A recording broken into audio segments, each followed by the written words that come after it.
Oi, gente, nós começamos o nosso episódio de número 03 e esse episódio está incrível. Nós estamos com um convidado super especial e eu vou contar para vocês um pouquinho dele. Ele é noivo da Ana Carolina, ele é pai do Francisco, tem uma coisa que ele ama fazer que é viajar. Bom, o nosso convidado especial é o Gustavo Pasqualini. O Gustavo é graduado em Direito pela Universidade do MEC, pós-graduado em Gestão Pública, atuando desde 2013 no Tribunal de Contas do Estado de Minas Gerais, na área de licitação e contratos administrativos. Atuou na Superintendência de Gestão e Finanças do TCE-MG de 2020 a 2023. Atuou na Diretoria de Administração do TCE de 2024 a 2025, auxiliando na implantação da nova Lei 14.133 de 2021. E atualmente atua na Coordenadoria de Planejamento das Contratações, na elaboração, acompanhamento e execução do plano de contratações anual. Para vocês saberem mais sobre o currículo do Gustavo, vocês podem acessar o LinkedIn dele, que é o Gustavo Pasqualini, é Choalini, que é o sobrenome dele, e o Instagram, Gustavo Pasqualini, que é o sobrenome dele, tá bom? Nós vamos dar andamento ao nosso episódio número 3 e nós estamos com um tema incrível. O meu papel aqui é representar as pessoas mais leigas assim, no assunto, mas também as pessoas que são mais curiosas, os fornecedores, quem trabalha aí com licitação. E o nosso tema é planejamento. Nós falamos um pouquinho sobre planejamento no nosso primeiro episódio, um pouquinho também no nosso segundo. E hoje nós vamos aprofundar mais nesse assunto com o nosso convidado especial. E nós vamos seguir aqui com o nosso episódio, falando um pouquinho com o nosso convidado especial, com as perguntas da nossa maravilhosa Júnia Vale. Então, eu sou a Paola de Mello, sou a doutora Júnia Vale, maravilhosa. E nós vamos dar andamento ao nosso podcast. Espero que vocês amem tanto quanto a gente. Pois é, muito bom a gente estar começando esse novo episódio, conversando com o Gustavo, que é um amigo querido, tá? Um profissional incrível, super habilitado, parceiro aí, né, Gustavo, das capacitações por aí, por Minas e por tantos lugares. E aí, a gente começa pensando o seguinte: o órgão de controle é um órgão extremamente importante, né? E também, às vezes, funciona meio como fantasminha, assim, né, na cabeça dos servidores e dos gestores, especialmente dos gestores que estão mais distantes da questão do planejamento, da organização, ou às vezes até pela inexperiência deles mesmos. Então, para a gente começar conversando um pouco sobre isso, eu acho que seria legal se você pudesse falar para a gente assim: o que é o Tribunal de Contas? Qual o papel dele? Se realmente ele só funciona quando as coisas dão errada? Se a empresa pode usar o Tribunal de Contas como uma fonte interessante de conhecimento, de denúncia? Como é que é isso? Conta pra gente um pouco sobre o Tribunal. Primeiro, é um prazer estar aqui com vocês. É uma grande honra estar aqui, né? Fico muito feliz de poder falar desse tema de licitações, que é um tema que eu tenho, assim, uma paixão por isso. E quanto mais eu atuo, mais eu gosto, mais eu vejo da importância e necessidade disso para a aplicação correta dos recursos públicos, né?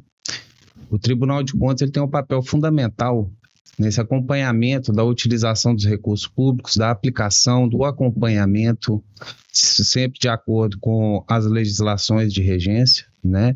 Então, o tribunal ele vai estar atuando, fiscalizando contratações, licitações, aplicações de recursos, parcerias com empresas privadas. E o tribunal ele tem também, além desse papel dele de fiscalizar e controlar as contas dos jurisdicionados, que em Minas a gente tem mais de 800 municípios, né? Então são muitos jurisdicionados. Tem também as contas estaduais. O tribunal tem um papel pedagógico, ele tem uma função pedagógica muito importante na minha visão. E uma das grandes atividades que o tribunal vem aumentando e ampliando esse ano com encontros técnicos. E aí vai um pouco responder algo que você falou, que é o quê?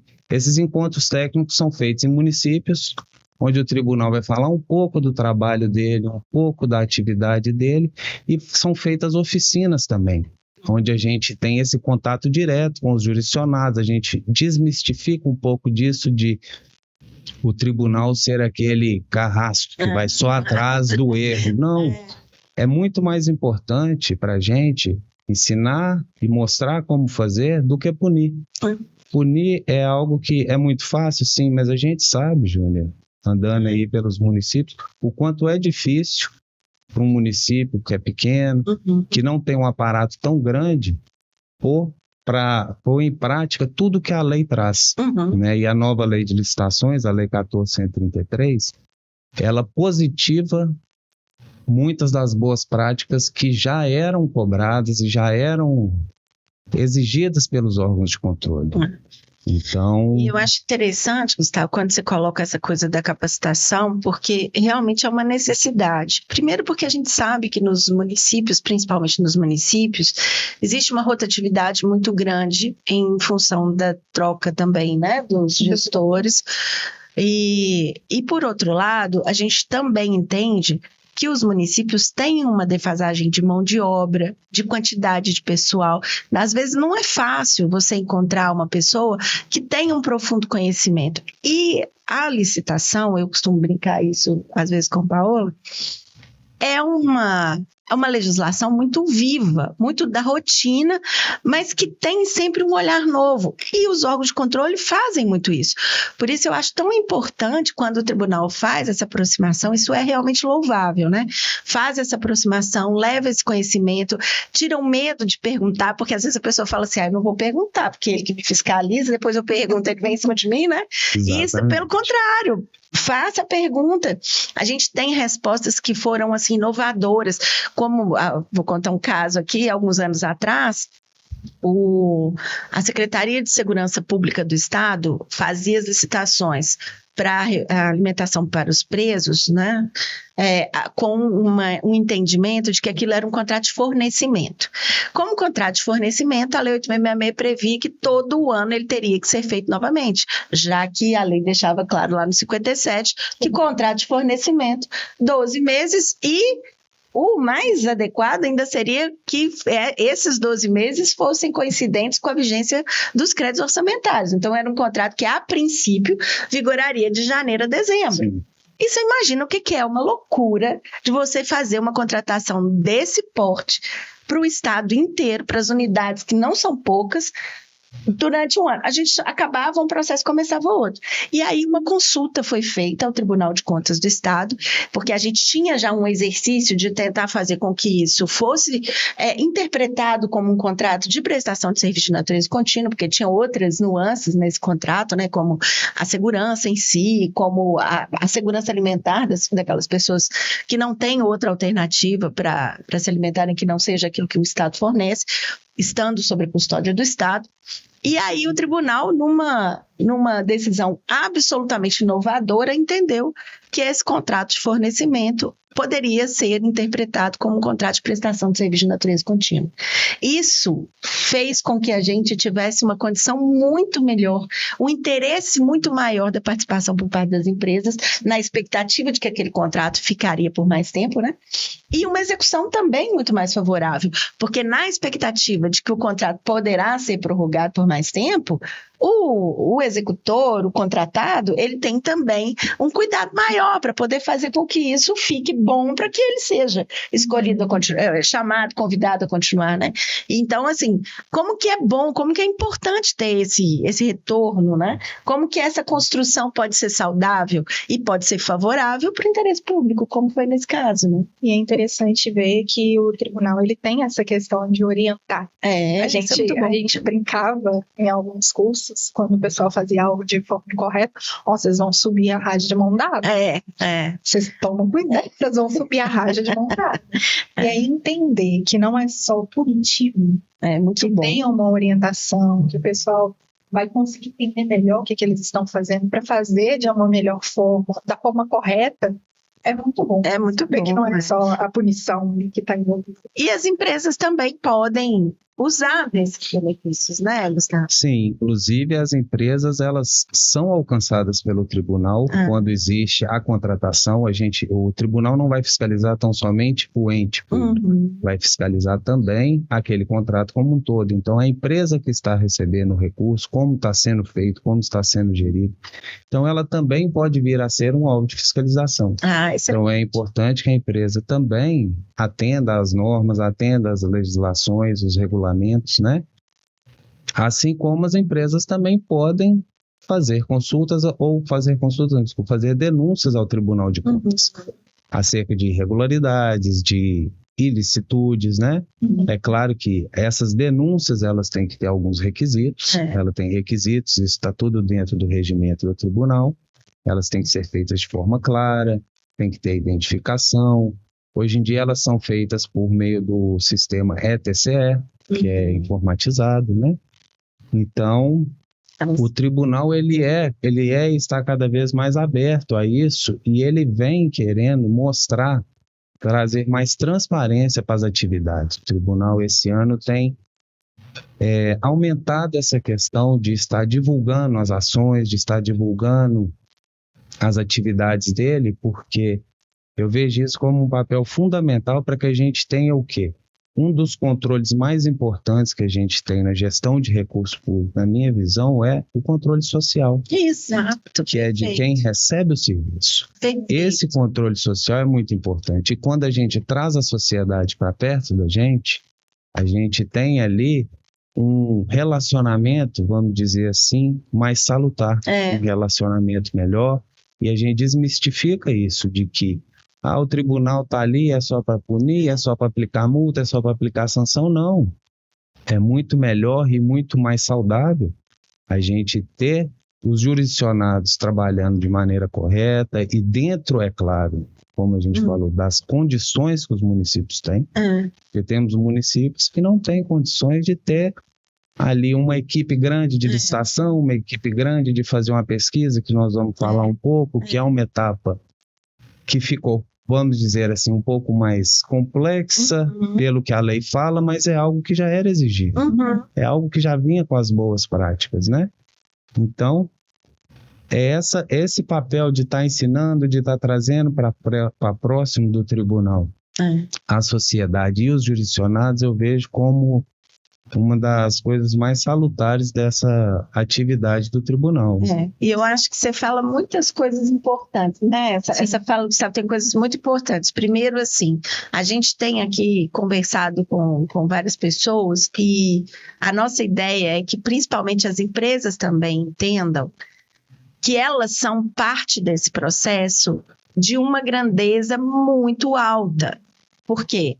Empresa consciente, que sabe onde está pisando, que tem conhecimento ou que está bem assessorada, é diferente. Ela não é empresa de um contrato só, ela é uma empresa que tende a ficar, e hoje em dia a lei tem vários mecanismos que beneficiam as empresas que são boas prestadoras, que têm compliance, etc., né?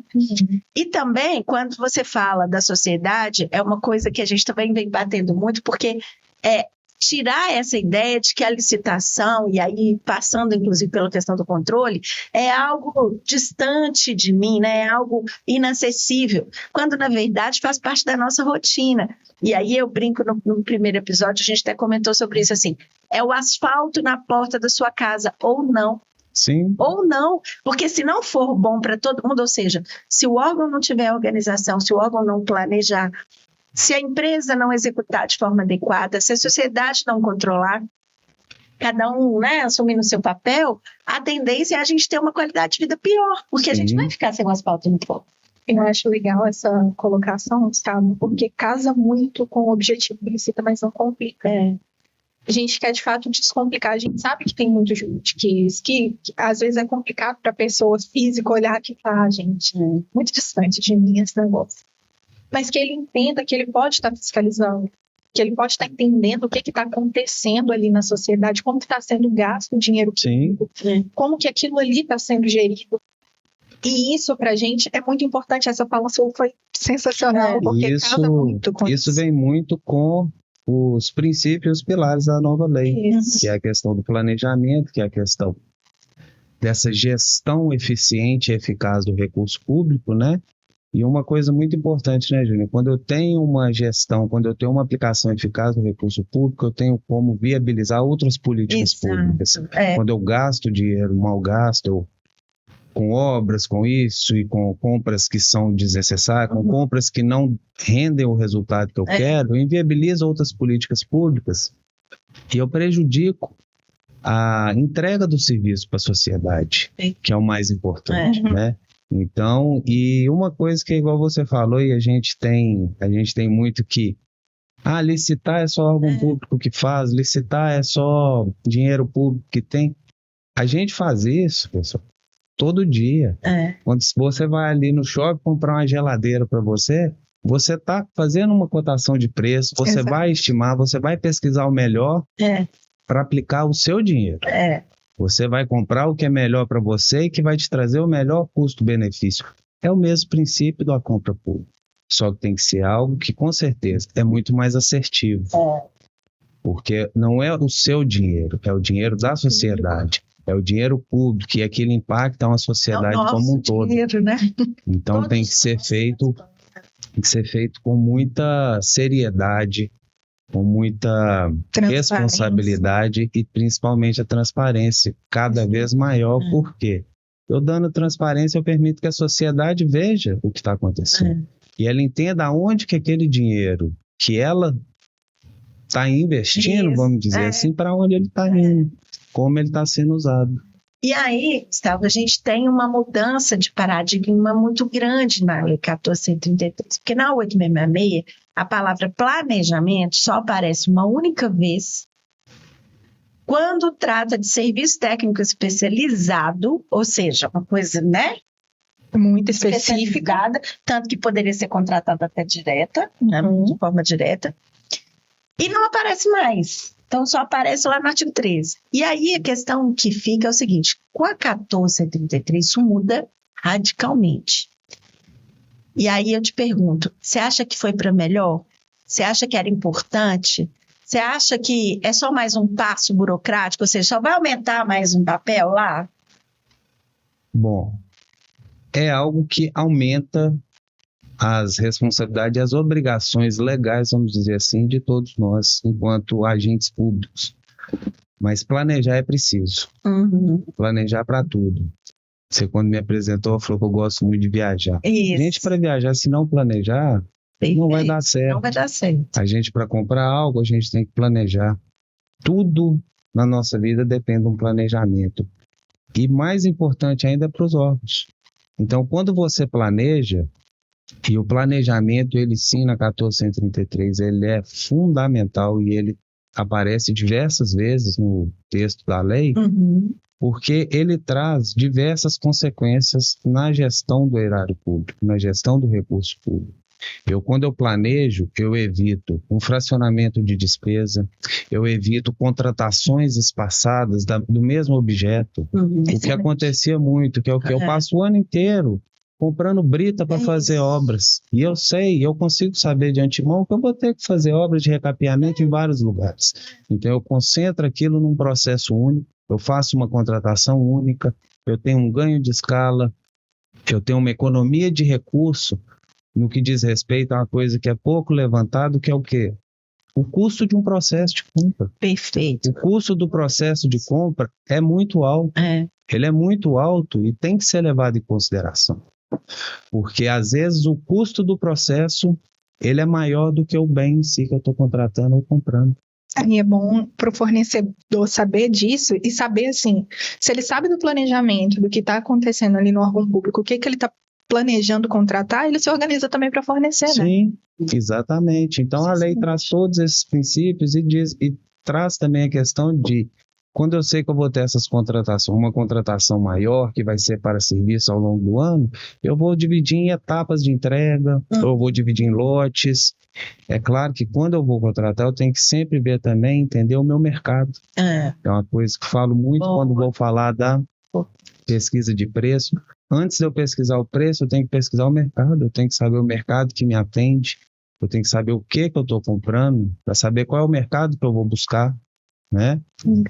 E não é uma tarefa fácil. Não é. Já te adianto, porque a gente sabe, Tem que se quem dedicar. mexe nessa área sabe que é difícil, é árduo, mas É possível. é possível e tem que ser feito. E gera bons resultados, né? E já fica uma dica, desde a questão do planejamento, dos órgãos, dos jurisdicionados, de tudo que a gente faz, tudo que é feito num processo licitatório, num processo de aquisição, desde o comecinho, documente tudo. Tudo. Quanto mais documentado esteja ali, por que foi feito assim, por que não foi feito da forma que está ali, porque eu não tenho condição, porque eu não tenho pessoal. Isso é importante, né? Porque é uma coisa que a gente brinca muito, seja no mundo jurídico, seja no mundo público, o que não está documentado não existe. Não existe. E para um órgão de controle, o órgão de controle não está ali do lado, do seu lado sentado, vendo o que está acontecendo. Para fiscalizar o tempo todo. Na hora de fiscalizar, eu estou fiscalizando documentos, eu estou fiscalizando fatos. Se aquele fato não está ali, ele não existe. Né? Então isso é muito importante. E aí eu acho que tem uma coisa interessante, porque assim, já existia um esforço legislativo para o planejamento. Então a gente tem, desde a Lei 4.320 de 64, né, falando que os órgãos precisavam fazer um plano plurianual. Né? Isso já estava lá. Sim. Qual que era o objetivo do plano plurianual? Olha, vamos fazer um planejamento de 4 anos. Você, no seu mandato, consegue executar 3 anos, porque, né, no primeiro ano de governo a gente faz o PPA, que a gente chama a sigla, né? O PPA, que é o Plano Plurianual.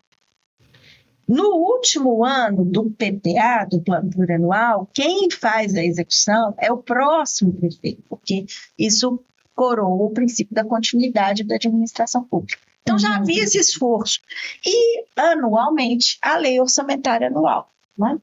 Com o passar do tempo, se observou o seguinte: o plano plurianual virou um Ctrl-C, Ctrl-V, a ponto da gente ter algumas metas que foram estabelecidas há 20 anos atrás, já foram executadas e continuam aparecendo no plano plurianual. Né? Sim. Ou então uma construção isolada do setor de contabilidade, que ninguém fez mesmo, então a contabilidade tem que cumprir o prazo de mandar o documento para a Câmara Municipal, para a Assembleia, dependendo de quem for o órgão, né? Tem que mandar, então cumpre lá, vamos fazer. Ctrl-C, Ctrl-V, entregou, cumpriu o prazo. Perigoso, inclusive. Só que, na verdade, a gente vê que há uma disparidade ou uma falta de harmonia entre os documentos de planejamento, principalmente os contábeis, com os desejos da própria sociedade que elegeram aquele sujeito ali para ser seu prefeito ou seu governador. Por quê? Porque como é só um Ctrl-C, Ctrl-V, e ele faz aqui um planejamento para eleição, a sociedade espera que ele faça a creche. Só que ele não pôs a creche no PPA. E aí vira um problema, porque para ele licitar algo que vai extrapolar o exercício tem que estar contemplado no plano plurianual. Se ele não para fazer esse combinado, só tende a piorar. E aí veio a Lei 14.133 agora com mais um esforço de fazer, gente, não dá para ficar trabalhando de improviso. Nós precisamos colocar isso de uma forma organizada. E para quê?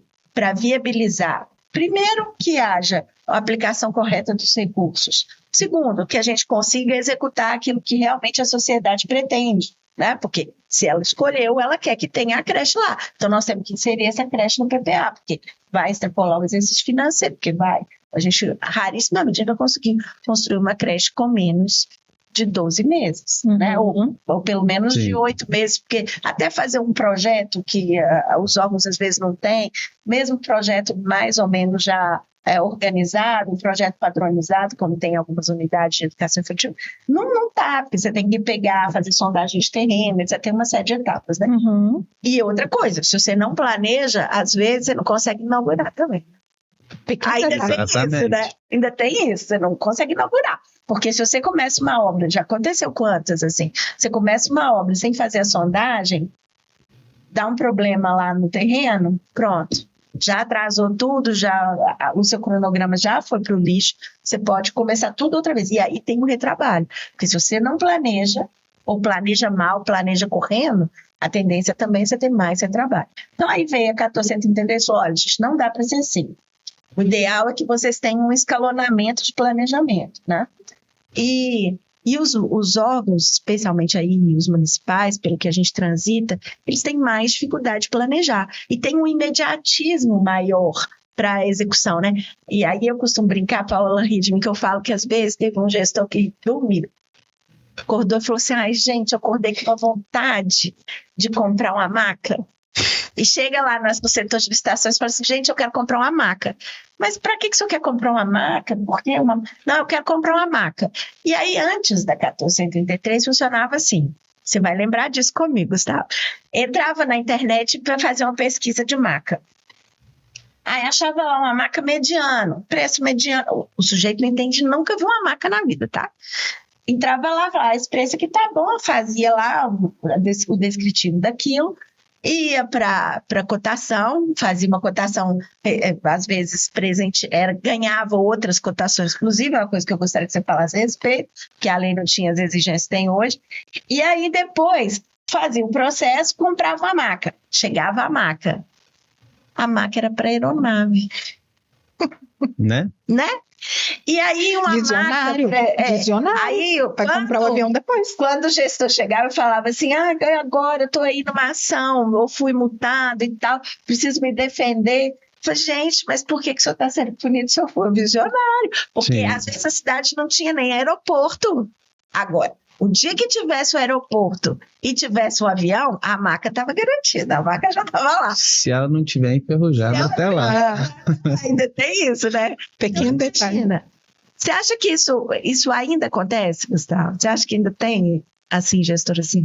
Em uma escala muito menor acontece, mas agora com a 1433 a gente tem outros instrumentos que vêm antes, que são o documento de formalização de demanda, DFD, né, como Isso. a gente fala, que ele é inclusive o documento fundamental para eu construir o PCA, o Plano de Contratações Anuais, o ETP, que é o Estudo Técnico Preliminar, que embora ele tenha sido positivado agora na 1433, é uma figura que já existia na 8666, principalmente na contratação de serviços de obra em engenharia. E aí, esses dois documentos, eles vão culminar no quê? Num termo de referência. Então, isso que você falou, isso acontecia, claro que muito mais comumente do que a gente imagina. Ao exemplo da maca, ao exemplo dos frangos que foram comprados para uma escola, para merenda, não sei se vocês conhecem, mas foi comprado frango, comprou um tanto de frango. A hora que chegou os frangos na escola, disseram o quê? Vivos. Eram frangos vivos. Né? Aí, chega aqui, caminhão de frango vivo, o que eu vou fazer com isso? Foi o que você comprou, tantos quilos de frango. Então, especificar o que eu vou comprar, saber o que eu vou comprar, é um papel fundamental. E os órgãos têm que cada vez mais capacitar os agentes de contratações públicas. E essa especificação ela é muito importante. Ela é muito importante porque ela impacta diretamente no sucesso da minha compra ou não. E eu comprar algo que eu não vou usar, é aquilo que a gente falou no começo, eu inviabilizo diversas outras aplicações de erário público para outras políticas públicas, políticas sociais. Então, o gasto público ele é muito importante. Saber como gerir aquilo é muito importante, né? E o legal de você citar a questão da capacitação, que é uma coisa que a gente sempre bate na tecla, né, Ju? Tanto para o fornecedor quanto para o servidor. Às vezes a gente fala que ele é jogado de gaiato ali no navio, porque fez um concurso para o setor administrativo, de repente cai ali no setor de licitação, tem que fazer todo esse processo, não sabe como fazer, e aí a gente tem os cursos de capacitação para essa área, com o Instituto Ato, também o curso para o fornecedor com o Instituto Ato, e tem também essa questão da consultoria comigo na Lupa, que é a parte aqui de licitação pro fornecedor, para ele entender que tem uma organização, que tem como ele entender o que está sendo contratado e que ele também precisa verificar nessa documentação como esse tipo de serviço ele vai ser entregue.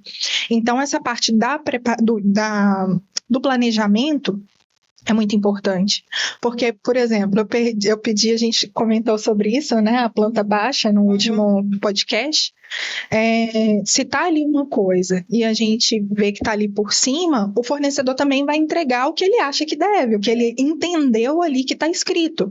E às vezes o que ele entendeu que está escrito não é o que o servidor solicitou. Então, que é importante ter também esse planejamento bem alinhado, caso contrário, isso é muito importante que você falou, porque o fornecedor, ele se vincula ao que ele está participando. E a partir do momento que eu falo, e é importante ele entender todo um processo licitatório, ele pegar e ler um edital, ele ler o termo de referência, ele entender o que eu preciso, e não somente assim, é a aquisição de uma máquina fotográfica. Não, máquina fotográfica eu vendo e tal, meu preço é esse aqui, ótimo. A hora que ele assina o contrato e entrega, o órgão vira e fala, não é essa máquina que está tendo diferença, é outra. E a máquina custa 3 vezes o valor que ele ofertou. Mas eu não posso. Pode e tem que fornecer. Por quê? Ele se vinculou àquilo, ele assumiu um compromisso com a administração, e é por isso que esses documentos eles são encaminhados em sede de uma pesquisa real de mercado, num processo licitatório, os fornecedores têm acesso a isso, porque eles são obrigados a fornecer. E o não fornecimento tem consequências para o fornecedor. E cada vez essas consequências elas têm um alcance maior. Então você, às vezes, impedido de licitar com um órgão, você acha, eu só não vou licitar com ele. Não, aquilo já se estende hoje para a administração pública do ente que sancionou. Então você tem repercussões, você tem multas, você tem sanções que são aplicadas com relação a isso, e que tem que ser feito pelos agentes públicos também, que é uma coisa que na administração a gente vê muito isso, às vezes fala, ele não me entregou, mas abrir um processo administrativo é tão complicado, vou para o próximo, que ele vai me entregar. Não, tem que ser feito. Não é uma faculdade, é um dever do agente fazer isso, porque aquele processo até a contratação, ele gera um custo altíssimo, e eu abortar ele simplesmente, vou para o segundo, é custo. E cada vez a minha compra vai ficando mais cara. Então, é importante, tanto para quem está licitando, saber especificar o que quer, porque eu comprar algo, muitas escolas acontece o quê, Júnior? Vou comprar, preciso de ar-condicionado para a escola e compra aquele tanto de ar-condicionado. Para a hora que chega, você não tem o suporte para pôr na parede. O ar-condicionado fica parado ali por anos, estragando, porque eu na especificação não coloquei que eu precisava do suporte. Ou a minha rede elétrica ela não aguenta o ar-condicionado. Então, uma licitação ela envolve muito mais que simplesmente o demandante. Ela é uma cadeia, é uma equipe toda que trabalha ali. Né? Então, assim, a gente fala muito, o DFD ele é construído por quem demanda. Ele é onde você formaliza a sua necessidade. E é uma coisa que a gente enfrenta muito quando a gente vai falar de DFD, que é conseguir passar para o pessoal o que é explicar a sua demanda. A sua demanda não é comprar, a sua demanda não é alugar, a sua demanda não é executar, a sua demanda é suprir uma necessidade que você tem. Aqui é muito quente, é insalubre o ambiente de estudo das crianças, então eu preciso climatizar o ambiente. A minha necessidade é climatizar aquilo. De que forma vai ser? A solução, ela vai vir como? Lá no meu ETP. Daí a importância do estudo técnico preliminar. É onde eu vou levantar todas as soluções que o mercado me dá e ali eu vou demonstrar qual é a solução que melhor atende ao interesse público. E vou ter que levar em consideração algo que é muito pouco falado e é muito importante, a gente sabe, que é o quê? O ciclo de vida do que eu estou comprando, do que eu estou contratando. Então, muito mais do que comprar o mais barato, que é uma grande mística também do setor público, que a licitação só compra o mais barato, é só porcaria. Não, eu tenho que comprar o que é mais, o melhor preço para mim, o melhor custo. E que atende bem aquilo. Exatamente. E aí é interessante, Gustavo, porque assim, a ideia da lei aqui, a gente tem então um DFD feito para embasar um plano de contratação anual. Vou falar o que é a sigla, né? O documento de formalização da demanda, que é onde o sujeito vai falar, eu preciso climatizar essa sala, que essa sala é muito quente. Inclusive tem uma reportagem super legal, antiga já, que aconteceu no estado vizinho, que fala sobre saunas de aula. Ao invés de salas de aula, saunas de aula. E a gente teve por quê? E a gente teve uma experiência fática. A gente sentiu literalmente na pele. A gente foi ministrar um curso numa determinada cidade.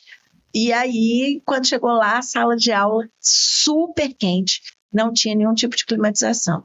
E aí, esse é o problema que se apresenta. Então, eu preciso climatizar a sala. Eu tenho isso lá no meu documento de formalização da demanda. Isso vai para o meu plano de contratação anual. Sim. Então, esse planejamento, já que eu sei que isso vai acontecer, ele deveria ser feito no ano, vamos inventar, no ano de 2025.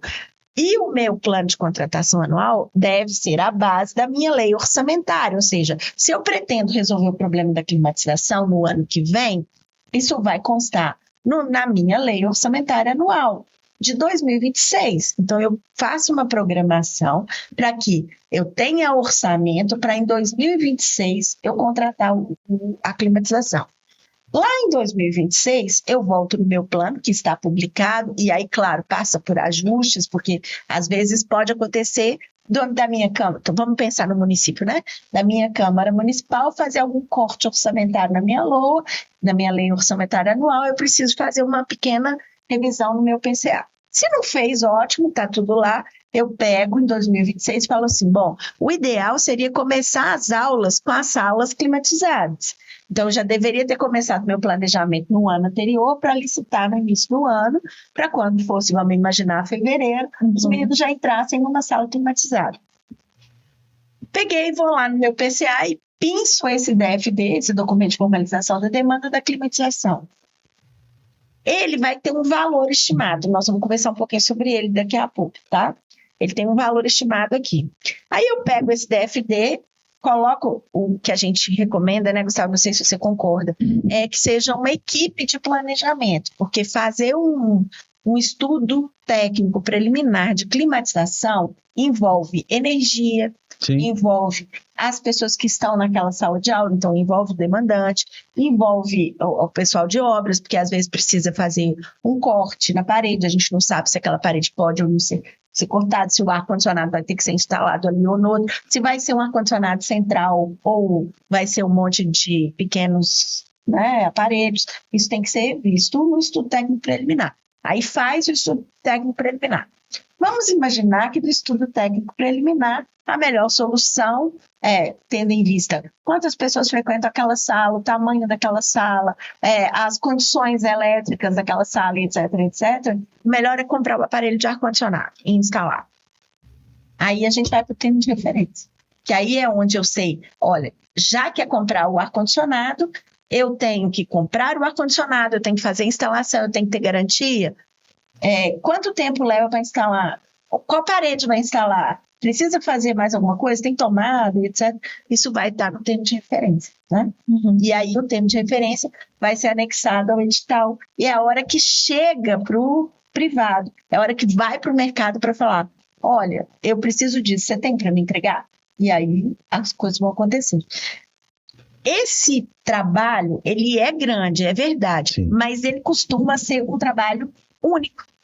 O problema que a gente vivenciava na última 66 é que, como eu não tinha esse rito, esse passo a passo, eu pulava da minha necessidade, que é a climatização, para um termo de referência. E aí eu comprava a máquina de aeronave, eu comprava o aparelho de ar-condicionado sem ter como instalar. A né? geladeira para o posto de saúde, que era uma geladeira comum e não geladeira para medicação. Exatamente, que a gente também já enfrentou esse problema. E aí eu te falo o seguinte, no documento de formalização da demanda, que é base para o PCA, que é base para a lei orçamentária, a gente tem um valor estimado, porque a gente precisa trabalhar com números, porque os recursos são limitados. Depois a gente tem, no estudo técnico preliminar, também uma série de números. E depois, no termo de referência, a gente tem número de novo. Então, valores aparecem ao longo desse planejamento o tempo todo. É tudo igual? A gente vai aplicar para todos esses valores as regras do artigo 23? Como é que você entende isso? Não. A gente tem que fazer as estimativas, é claro, como você falou, o DFD ele é a base, o documento de formalização de demanda, ele é a base da construção do plano de contratações anuais. Mas o documento de formalização, quando eu faço ele para construir um plano de contratações, é para eu estimar qual é o gasto que eu vou ter no ano seguinte, como você bem falou. O plano de contratações anual, ele é um braço da LOA, ele não é a LOA. Ele serve para subsidiar uma parte da LOA. Claro que tem outras despesas na lei orçamentária que não são de compras, de aquisições, de contratações, que estão ali no plano de contratações. Perfeito. Uma das coisas mais difíceis que tem é você estimar com fidedignidade no documento de formalização de demanda qual vai ser o real custo daquela minha demanda no ano seguinte. Até porque, como você falou, ali eu estou falando da minha necessidade. Eu não estou fazendo um levantamento do mercado, eu não estou vendo exatamente tudo que eu preciso para suprir a demanda. Então, é um valor que é um valor mais, eu digo assim, mais superficial, mas é um valor que tem que ser feito também com responsabilidade. É claro que eu não vou pegar ali e vou chutar o valor da contratação. Por quê? Quanto mais caro ficam meus DFDs, maior é o meu plano, menor é o orçamento que eu vou ter para executar eles e menos possibilidade eu vou ter de colocar tudo que eu preciso fazer. Perfeito. Assim como se eu subestimo os valores, eu inviabilizo a execução no ano seguinte. Eu estimo aquela demanda em R$1.000, chega no ano seguinte eu vejo que ela é R$30.000, eu não tenho aquele orçamento. Entendeu? Então, na primeira etapa do DFD, é um orçamento que ele não segue o regramento do artigo 23. Perfeito. Mas é claro que eu tenho vários meios hoje para saber o valor. E um deles é, muitas das contratações que eu tenho anualmente são contratações corriqueiras. Perfeito. São contratações repetitivas. Então, eu tenho uma base do valor que eu já executo. Em contratos de serviço, prestação de serviços contínuos, terceirização, isso aí a gente já tem um valor para ter um norte muito bom. É lógico que para fazer o DFD, para construir um plano, eu vou aplicar um índice de correção que eu sei que vai ser corrigido. Perfeito. Né?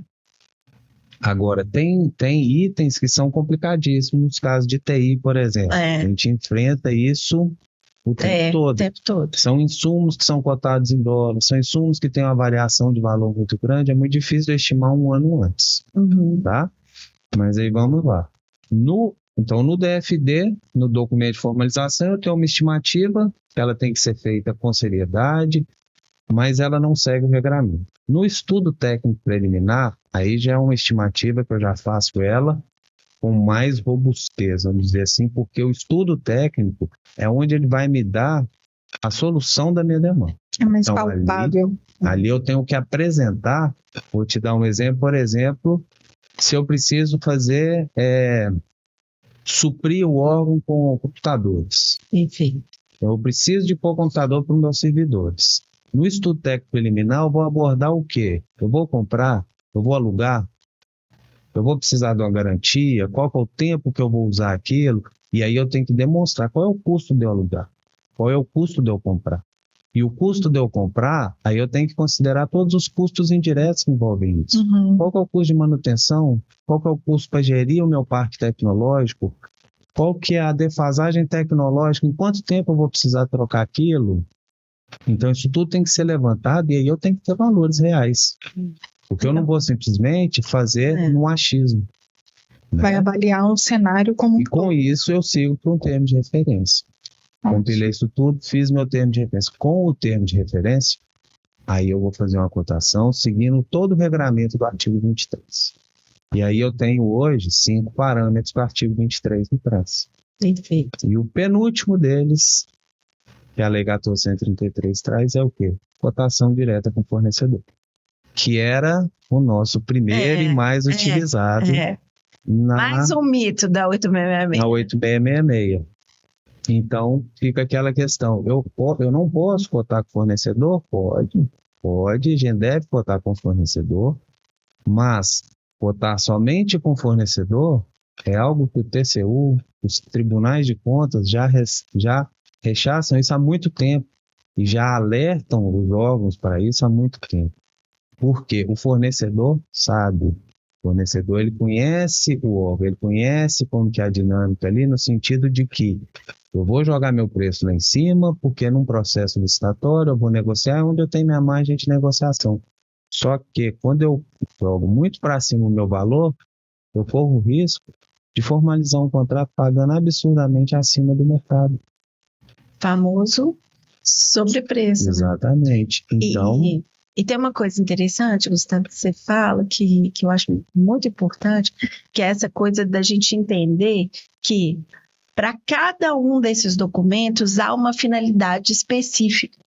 Então, o documento de formalização da demanda, ele quer apresentar a demanda, qual é o seu problema. O estudo técnico preliminar, e aí por isso que é importante deixar bem marcado qual é a função de cada documento. O que o estudo técnico preliminar pretende? Olha, senhor gestor, nós temos algumas alternativas para atender aquilo que é o seu problema indicado no documento inicial, no documento de formalização da demanda. A gente pode alugar ou a gente pode comprar. Inclusive, tem um voto do TCU falando que toda vez que houver possibilidade de locação, ela tem que ser colocada no estudo técnico preliminar. Sim. Então, muito bom quando você comenta sobre isso. E depois, no termo de referência, não. A minha solução escolhida é essa, é a aquisição. Para eu adquirir, qual é o preço estimado? É esse. Então, assim, tem funções diferentes para esses documentos. Não são apenas papéis juntados no processo, entendeu? Uhum. Mas, infelizmente, eu não sei se você tem percebido isso. Quando a gente sai e vai fazer com o pessoal, com os alunos, né, algumas dinâmicas de elaboração mesmo desses documentos, eu percebo primeiro que no documento de formalização da demanda já vem um termo de referência. Ele fala assim, qual que é o seu problema? Meu problema é comprar computador. Exatamente. Aí você fala, não, mas esse não é o seu problema, essa é a sua solução. Qual é o seu problema? E as pessoas têm dificuldade de entender, né? Ainda é um processo de aprendizagem, ainda está, né? Acontece mesmo, eles vão amadurecer, a gente espera, né, Gustavo? Sim, a gente vê isso e no próprio tribunal é algo que vem mudando, a mudar a rotina, a dinâmica, né, que a gente está acostumado a trabalhar, não é fácil. Não é fácil. Mas no começo a gente acha assim, vai burocratizar demais, mas a gente percebe uma coisa que eu vejo lá no setor que eu trabalho, na coordenadoria de planejamento das contratações, que é onde a gente faz o plano de contratações do tribunal, é onde a gente elabora, onde a gente faz esse compilado de todas as demandas do órgão todo, a gente constrói o plano de contratação e a gente acompanha a execução dele no ano seguinte. A gente vê que na hora de executar, quando você tem um estudo técnico preliminar bem feito, ele demanda mais tempo. Antes, o termo de referência demandava um tempo enorme, porque ia, corrigia, ia, voltava. Hoje, o estudo técnico preliminar demanda um tempo maior, mas a hora que ele está finalizado e ele está acertado, o meu termo de referência é uma decorrência lógica dele. Ele simplesmente decorre dele e já vai para ali. Essa é a solução que eu quero. E o estudo técnico, como você falou, Júlia, ele é um documento que ele é construído por uma equipe multidisciplinar. Ele não é construído, a não ser que sejam coisas simples, né? Eu vou comprar papel. Vou comprar papel. Agora, eu vou alocar um computador, eu preciso do meu pessoal de TI para me falar qual que é o sistema que eu preciso para rodar o software que eu tenho, para rodar os programas que eu tenho, ele vai ser compatível, não vai, entendeu?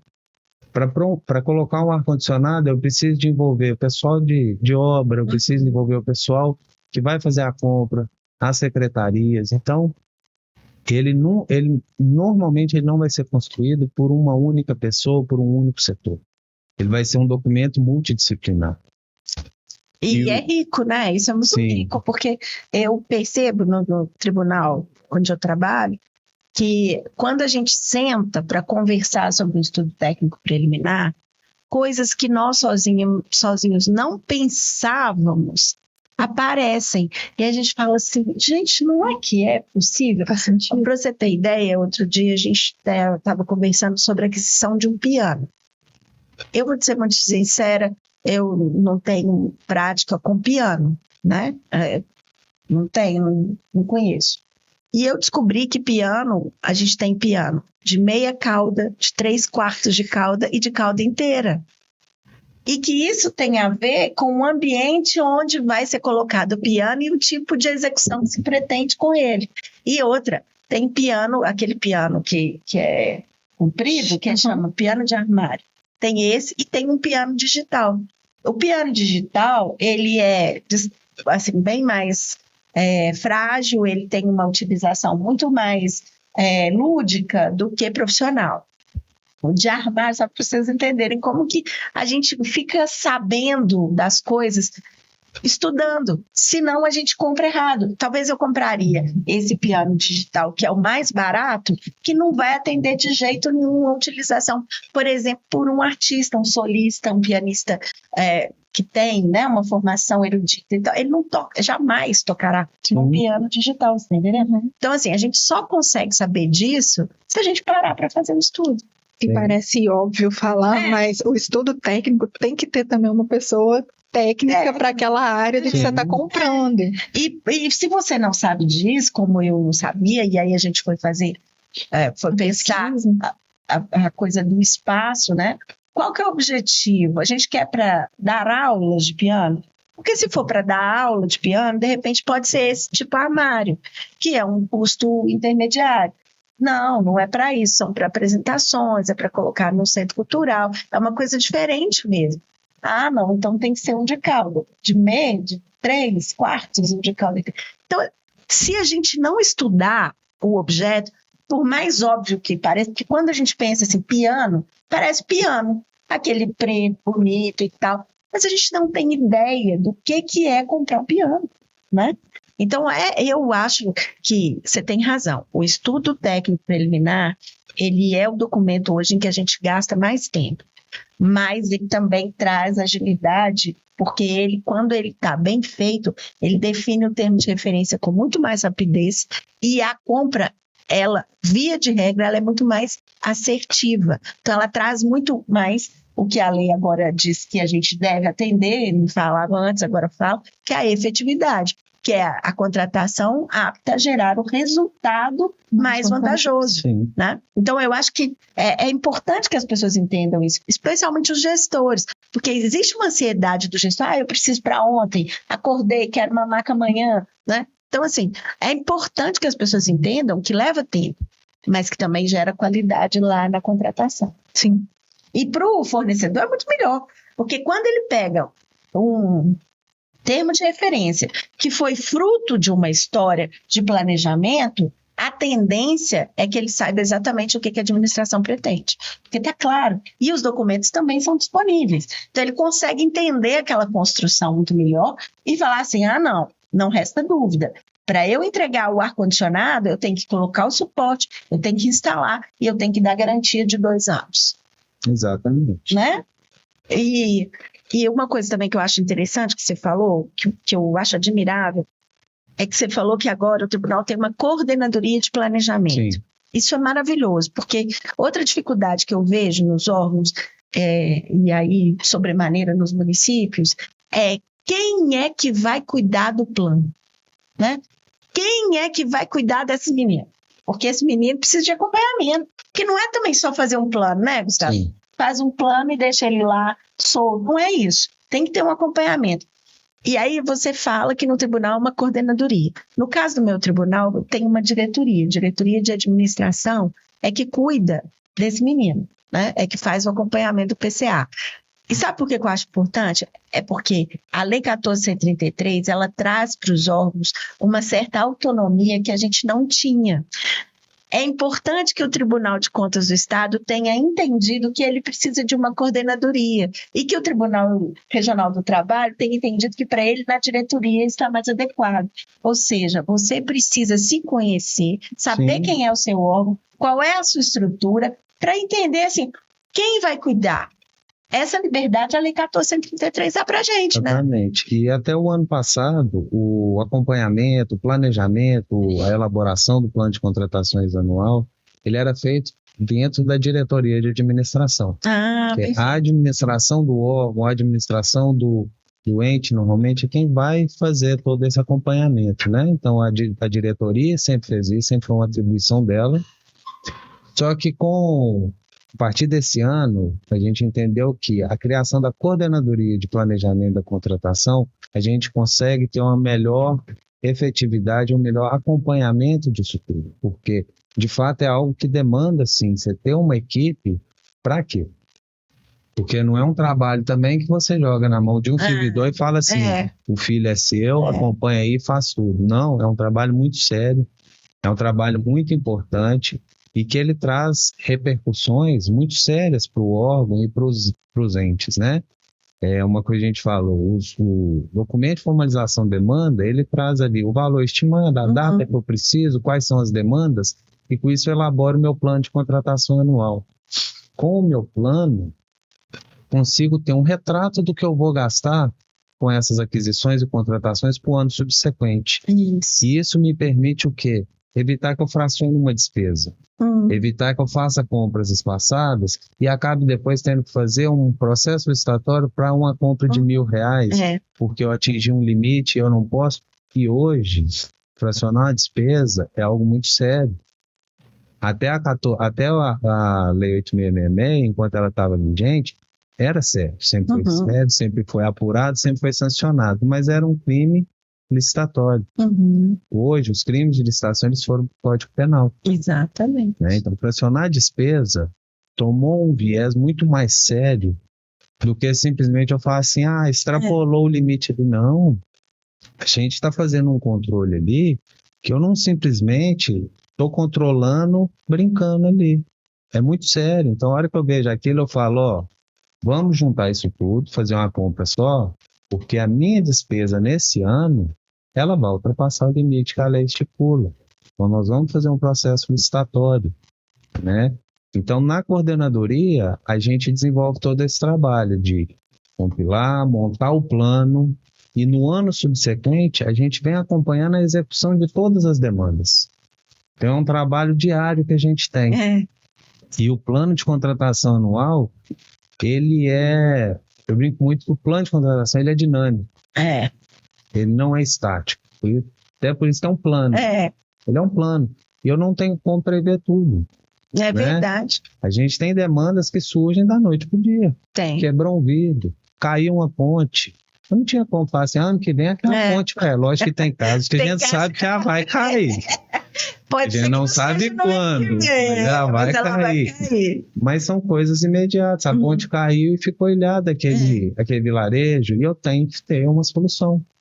Né? A lei me traz mecanismos para eu poder, sim, fazer contratação emergencial, fazer uma contratação urgente, republicar o meu plano, eu mudar o meu plano e republicar para dar transparência ao que está sendo feito. Mas é um trabalho que a gente entendeu que a coordenadoria, fazendo tudo, a gente consegue entregar um trabalho mais assertivo. E tem dado certo. Não, com certeza, está mais próximo, né? O pessoal consegue discutir melhor, perguntar mais, conhecer mais quem está cuidando dessas demandas. Eu acho que é excelente, eu acho uma ideia ótima. E você sabe uma coisa que eu acho interessante, assim, porque ao mesmo tempo que a lei não enrijece a questão do plano de contratações anual, ela quer que a gente tenha responsabilidade para alterá-lo, né? Assim, porque também ele não pode virar mais uma peça meramente formal. Sim. E tem órgão que usa do dispositivo da lei para falar assim, eu não vou fazer, porque a lei fala assim, os órgãos poderão, no âmbito, né, na forma do regulamento, elaborar o PCA. Sim. E aí, você acha que não precisa? Tem órgão que acha que não precisa fazer. Eu acho que não só precisa, como deve, né? Até para a gente poder se adequar ao princípio fundamental da lei, que é planejar. Perfeito. Eu acho que é uma etapa fundamental para todo e qualquer órgão, e a gente tem não só que planejar, dar publicidade para que a gente possa permitir o quê? Que os fornecedores saibam de antemão o que vai ser contratado, qual é a intenção do órgão em questões de compras, aquisições, até para fornecimento. Né? E aí tem umas coisas que eu acho super interessantes. Eu, de vez em quando surge esse argumento na sala de aula, eu brinco com os meus que eles podem dar o nome que eles quiserem. Eles podem chamar de planilhão de Excel de compras. Pode. Lista de compras? Pode. Vocês podem dar o nome que vocês quiserem. Se o problema é não fazer plano de contratação, não, dá o nome que quiser. Agora, como é que você deixa claro, já que o processo é formal e é importante que seja, tem que ser publicado e etc., como é que você deixa isso formalizado se você não tiver um documento escrito? Tem que ter um documento escrito. A gente precisa sair dessa zona de improviso, né? E aí eu acho interessante, porque eles ficam muito resistentes mesmo. Eles dizem, mas tem que fazer. Não, gente, mas quando começa a fazer, eu falo, isso é possível fazer e é possível acompanhar. Quando a gente participa dessas premiações no Poder Judiciário, uma das coisas que a gente precisa comprovar é que a gente consegue executar aquilo que a gente planejou, né? E é importante, aí o povo fala assim, mas vai ganhar dinheiro? Não, não é dinheiro. O nosso objetivo é prestar um serviço de excelência. Exato. É que o nosso jurisdicionado tenha qualidade no serviço. Então, por isso que a gente vai fazer. E a gente quer ser premiado, por ser premiado, né? Porque a gente quer fazer o melhor. Então, eu acho isso muito interessante. E essa coisa de acompanhar é importante também, porque senão vira um documento esquecido. Aí ninguém compra o que estava previsto lá e compra um monte de outras coisas, né? Que era como a gente fazia antes. Porque antes a gente tinha uma lei orçamentária genérica e aí, na medida que a gente ia usando, a gente ia ajustando aqui e lá. E agora a ideia é que a gente faça isso com mais antecedência, com mais cuidado. E no âmbito da administração executiva, do Poder Executivo Federal, eles têm datas marcadas em que é possível se alterar o PCA, né? No caso dos municípios e no caso de muitos órgãos, isso não é tão definitivo assim. As coisas, exatamente porque, como você falou, uma ponte pode cair amanhã e isso às vezes não estava previsto, né? Agora, os órgãos de controle têm recomendado, inclusive, que a gente tenha planos paralelos que depois convirjam para o PCA. Então, por exemplo, um plano de obras, um plano de tecnologia, né? Um plano de melhoria de capacitação, plano de capacitação nova, para que depois eles convirjam e caiam lá no meu PCA, para não ficar também comprando desnecessariamente ou de forma sem pensar no futuro, sem pensar, será que eu preciso realmente comprar computador esse ano? Né? Se eu tenho um parque que foi todo renovado no ano passado, eu não preciso. Eu consigo fazer esse acompanhamento com um plano de material e logística, né?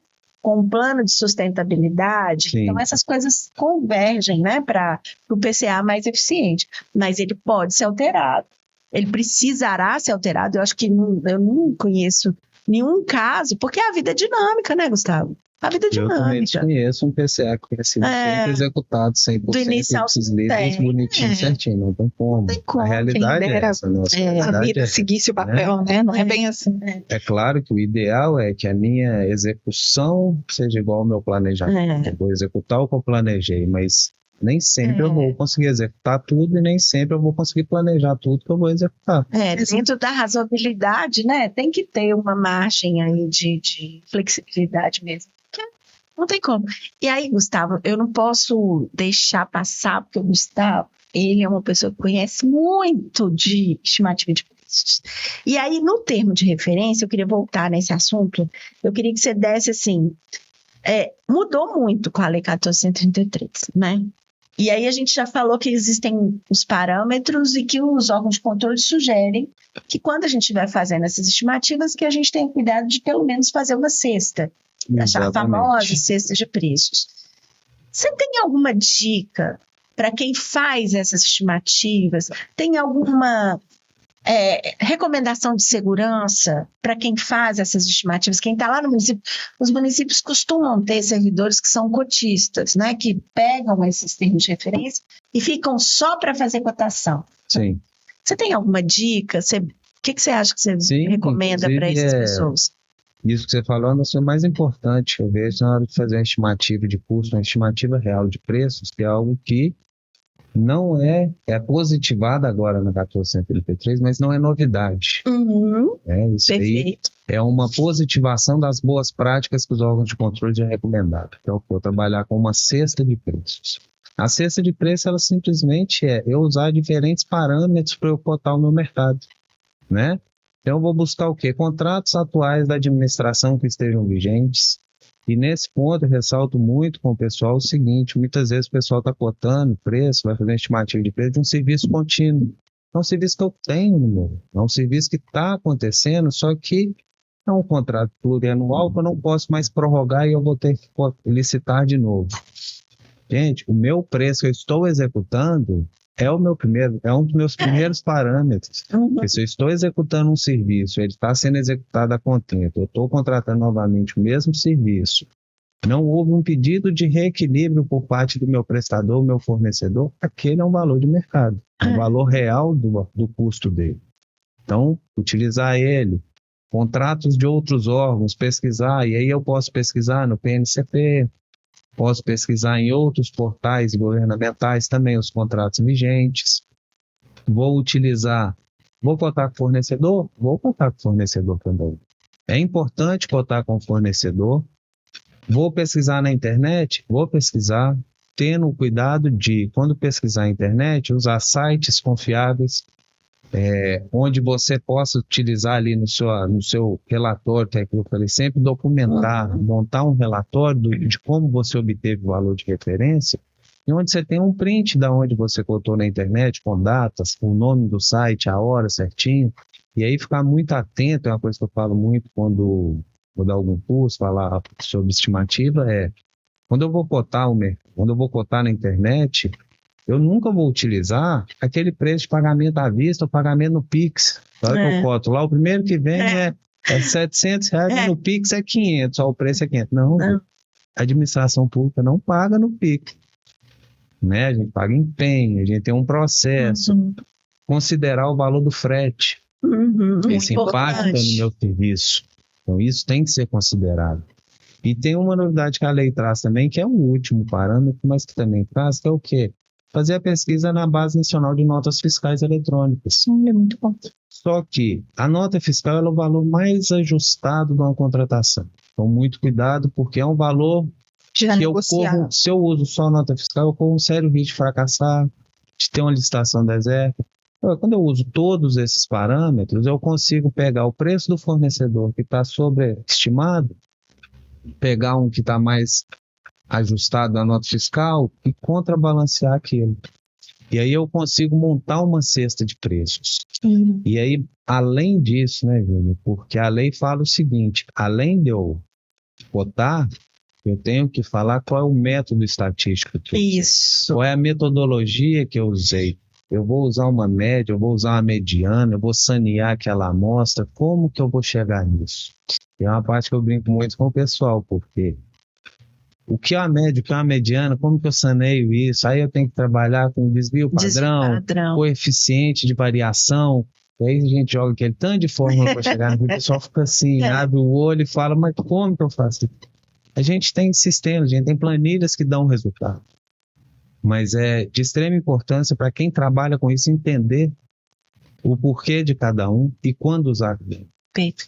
Né? Porque muitas das vezes isso é uma realidade dos municípios pequenos, é uma realidade dos municípios grandes, dos órgãos. No tribunal, de vez em quando, a gente tem também dificuldade de achar nos sistemas preços, porque são serviços muito específicos. São serviços que eu preciso. Aquela especificidade é minha, eu não vou achar em nenhum outro lugar. E aquilo eu vou conseguir só com fornecedor. Muito bom. Mas aí eu preciso deixar muito claro no meu processo que eu cotei, que eu busquei nos outros lugares, que eu não localizei, que eu cotei com o fornecedor, e aí eu vou ter que saber trabalhar.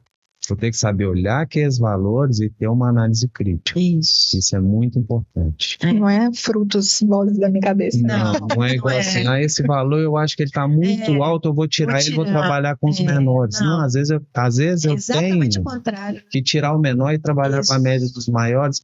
E isso é uma questão estatística. Muito bom. Aí, com contas, fazendo isso, a gente consegue entender e justificar isso. E é importante que os agentes saibam fazer, sejam capacitados, porque uma contratação que for feita com sobrepreço, e lá na frente um órgão de controle vier fiscalizar e vier cobrar, toda a cadeia de contratação vai ser chamada para prestar esclarecimento, inclusive quem falou do preço. Isso. É a hora que eu viro para o setor e falo assim, para o setor de licitação e falo, o valor de referência é esse? Eu estou falando para ela que o valor do mercado é E a Isso, gente entendeu? enfrenta como fornecedor, às vezes, muita dificuldade, porque os preços ficam muito abaixo até. E a gente fica naquela coisa de como é que eu vou fornecer se ele já está com o meu valor negociado ali na referência. Então, essa sua fala para mim foi sensacional, cuidado que principalmente tem para que o ter. fornecedor. E aí, só complementando, e tem sistemas que nos auxiliam a fazer isso. Isso. O Ministério do Planejamento mesmo tem um painel de preços dele, que é um painel muito completo. Ele traz preços de várias fontes, traz preços a nível nacional, você consegue diminuir para nível municipal, estadual, você vai filtrando do jeito que você quer, para você poder buscar esses preços. Então você tem isso, você tem, lógico, tem sistemas privados que são pagos, né? Que também não são vedados de serem utilizados. Vários órgãos usam. O Tribunal de Contas da União se utiliza de sistema pago também para poder cotar em alguns casos. Por quê? Ele junta todos os parâmetros da lei e me auxilia a fazer isso. E a minha etapa de cotação de preço, a minha etapa de precificação da contratação, ela é uma etapa que demanda um grande tempo no meu processo licitatório como um todo. Então, quanto menos tempo eu gasto nessa etapa, mas de uma forma assertiva, menor é o custo da minha contratação. Então, aí a ferramenta entra para ajudar na celeridade sem risco, né? E até na hora de contratar, é algo a ser demonstrado numa sede do estudo técnico preliminar, o seguinte: eu sem essa ferramenta, eu gasto 2 meses para cotar um preço. Eu com a ferramenta eu gasto uma semana. Perfeito. Quanto que eu economizei em hora homem, que é como é feito o cálculo do custo, quanto que eu economizei em hora homem nessas 3 semanas? Eu pago esses sistemas. Então, tudo tem como demonstrar, é só a gente querer. E uma coisa que eu acho importante, só para a gente relembrar, para quem ouve a gente, que é servidor público que trabalha com a questão da estimativa, né, no dia a dia, não pode esquecer que na Lei 14.133 há a obrigação de se dizer que você formalmente solicitou aquela cotação e por que você escolheu aquelas pessoas para apresentarem, para serem chamadas a apresentar suas cotações. Sim, exatamente. Esse é um ponto importantíssimo, né? Principalmente num processo que você contou só com o fornecedor. Só com o fornecedor. Por que foram aquelas empresas e não outras? Isso. Então, assim, eu mandei solicitação de cotação para 100 empresas. Todas aqui, da grande região aqui. Porque aí se você vai especificar se tem que ser ali regional, se pode ser em qualquer lugar, às vezes pode ser a nível nacional, mandei, mas aqui, tem uma semana eu obtive resposta dessa sim. Por isso que o meu valor está sendo apurado com base nessa.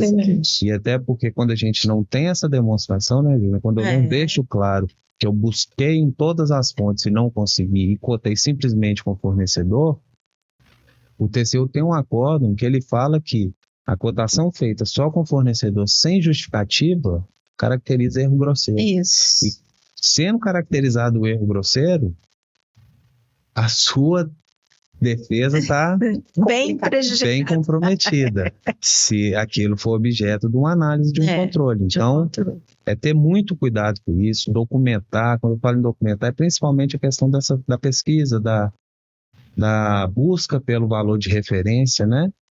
E sempre pensando que quanto mais economia eu trago para o órgão, mais eu tenho possibilidade de aplicar o recurso em outras frentes. E a economia, volta a falar, não é o menor preço, é o menor custo. Perfeito.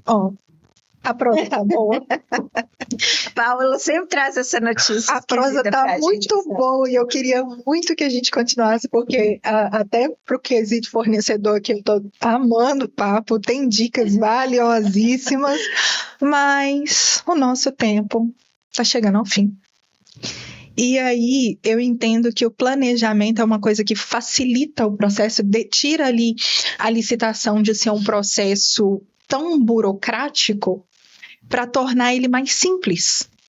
Bom, tem toda a questão da documentação, tem todo o processo de organização disso, de entender para onde vai, como vai, mas a partir do momento que ele está pronto, o órgão compra com mais segurança, o fornecedor fornece com mais segurança e tudo flui de uma forma melhor. Então não é só burocracia, é algo que vem para facilitar a vida. E uma vez pronto, se eu tiver que contratar aquele tipo de serviço, produto, obra novamente, eu já tenho um documento ali praticamente pronto. Inclusive, numa contratação futura, eu posso me valer do estudo técnico que eu já fiz, justificando. O objeto é o mesmo, os requisitos são os mesmos, aquele estudo foi feito. É claro que eu não vou pegar um estudo que eu fiz há 20 anos atrás, e o mercado mudou.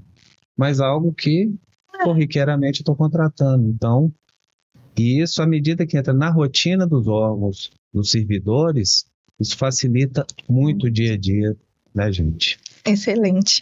Bom, e aí a pergunta que a gente faz para todo mundo, Gustavo, é a seguinte: dá para descomplicar?